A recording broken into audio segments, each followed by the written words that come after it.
Toshkent tibbiyot texnikumining Sergeli tumanida joylashgan filiali haqida gaplashamiz.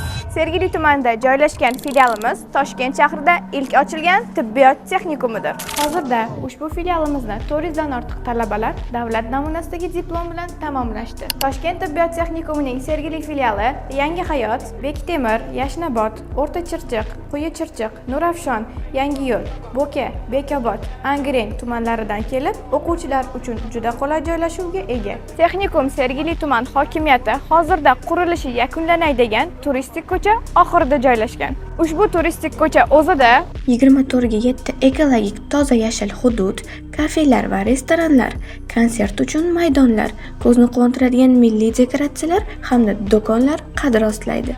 Sergeli filialimizga Turon va Yangihayot metro bekatlari orqali va undan tashqari 104 jamoat avtobusi orqali yetib kelish mumkin. Qaytgancha yana bir yangilik: viloyatlik talabalarimiz uchun turar joylarimiz hamda grant asosida o'qish niyatida bo'lgan talabalarimiz uchun imkoniyatlar aynan Sergeli filialimizda mujassam.